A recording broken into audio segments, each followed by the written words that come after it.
అధికారికంగా జరుపుకుంటున్నాం. ఈరోజు ఈ యొక్క సభకు వచ్చిన అందరూ కూడా పేరు పేరున శుభాకాంక్షలు తెలియజేస్తున్నాను.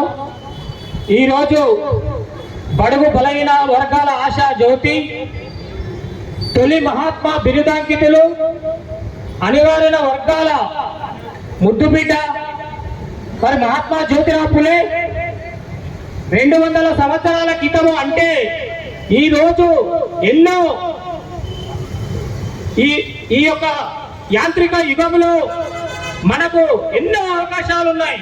అయినా కూడా మనము పరాయి దేశ పాలనలో వాక్ స్వాతంత్రం కూడా లేని రోజుల్లో బడుగు బలహీన వర్గాలు అణగారిపోతున్నారు.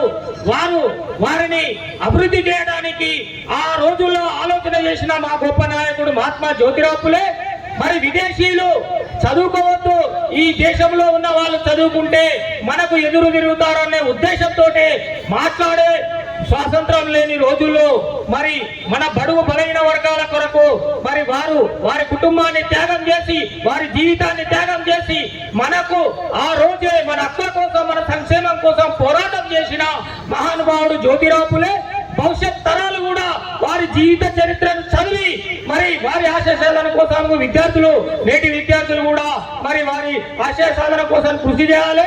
అదేవిధంగా వారి జీవిత చరిత్రను తెలుసుకోవాలి. మనము కూడా పోరాటం ఎంతో మన శక్తి కొలది కూడా వారి యొక్క ఆశయ సాధనలో కృషి చేస్తే మనం కూడా భక్తరాలకు కూడా మనము అందించిన వారమవుతాం. కాబట్టి ఆ రోజు మన వాళ్ళు అందరూ చెప్పారు, వారు ఎన్నో రకాలుగా ఒక విద్యనే కాదు వైద్యాన్ని కూడా సొంతంగా వైద్యం నేర్చుకొని సొంతంగా వైద్యశాలను స్థాపించి మరి వారు ఈ బడుగు బలహీన వర్గాలకు వైద్యాన్ని కూడా అందించి మహారాష్ట్రలో మమ్మారి ప్లేగు వ్యాధి వస్తే మరి ఆ ప్లేగు వ్యాధి గ్రస్తులకు భోజనాలు ఏర్పాటు చేసి వారికి వైద్యాన్ని అందించి తన చివరి రక్త పట్టి వరకు కూడా సావిత్రిబాయి ఫులే, జ్యోతిరావు ఫులే ఇద్దరు కూడా వైద్యాన్ని అందించి అదే ప్లేగు వ్యాధితో మరణించడం జరిగింది. అంతేకాకుండా మరి సంతానాన్ని కంటే స్వార్థం పెరుగుతుందని మరి ముందు ఆలోచనతో, భవిష్యత్ ఆలోచనతోటి వారు చేసే సంతానాన్ని కనకుండా ఒక బీద బ్రాహ్మణ యశ్వంత్ కుమార్ని సాదుకోవడం జరిగింది. మరి చరిత్ర చెప్పుకుంటా పోతే గంటలు అయితని వార్త ఎన్నడూ కూడా వడవదు. కాబట్టి ఖచ్చితంగా మరి వారి అడుగుజాడలో మనం అందరం నడవాలి. అదేవిధంగా బీసీలకు ఒకటే చెప్తున్నాం, అందరం కూడా నాయకులము, అందరము ఐక్యత కావాలి, మనం సాధించుకోవాలంటాం తప్ప మైకులలో చెప్పడం కాదు. ఎవరైనా ముందు పడితే వారికి సహకరించి వారి శక్తి కొలది సమయాన్ని ఇచ్చి మన ఐక్యతని చాటాలి. మన బీసీలందరూ కులాలుగా విడిపోకుండా ఒకే బీసీ కులంగా ఉన్ననాడే మనకు ప్రభుత్వాలు భయపడి మనకు కావలసిన హక్కులను, మనకు కావలసిన సంక్షేమ పథకాలను అమలు చేయడం జరుగుతుంది.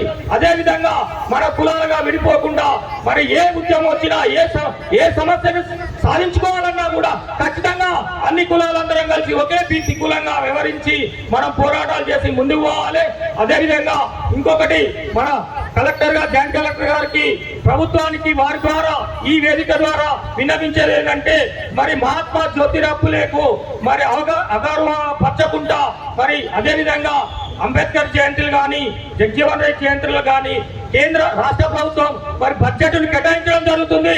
మరి ఈ బీసీ నాయకునికి మరి అధికారికంగా నిర్వహించడం అంటారు తప్ప మరి ఒక్క పైసా కూడా కేటాయించలేదు రాష్ట్ర ప్రభుత్వం. ఖచ్చితంగా రేపు వచ్చే సంవత్సరం బడ్జెట్ కేటాయించాలని ఈ సందర్భంగా మరి కలెక్టర్ ద్వారా మరి రాష్ట్ర ప్రభుత్వాన్ని కూడా విన్నవించాలని ఈ సందర్భంగా తెలియజేస్తున్నాను.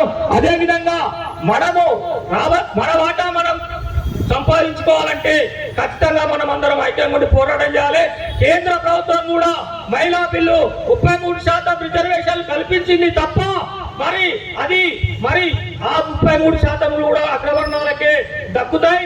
మనము ఆర్థికంగా లేము, మనకు రిజర్వేషన్లు లేకుంటే మన మహిళలు కూడా చట్టసభల్లో ఎస్సీ ఎస్టీ బీసీ వాళ్ళు పోయే అవకాశం ఉండదు. కాబట్టి అది మొక్కుబడిగా కాకుండా కేంద్ర ప్రభుత్వం మీద ఒత్తిడి చేయాలి, ఉద్యమం చేసి మహిళా 33% లో కూడా మన వాటా మనం దక్కించేంత వరకు పోరాటం చేయాలని ఉండాలని ఈ సందర్భంగా తెలియజేస్తూ ఈ యొక్క మనము ఈ కార్యక్రమానికి బీసీ ఒక్క పైసా కూడా కేటాయించకుండా ఈ బీసీ వెల్ఫేర్ జిల్లా అధికారి అదేవిధంగా వాళ్ళ యొక్క సహచర స్టాఫ్ మొత్తం కూడా ఇంత ఘనంగా నిర్వహించినందుకు ప్రత్యేకంగా ధన్యవాదాలు తెలియజేస్తూ ఈ అవకాశం ఇచ్చిన అందరికీ కూడా మరొకసారి పేరు పేరున ధన్యవాదాలు.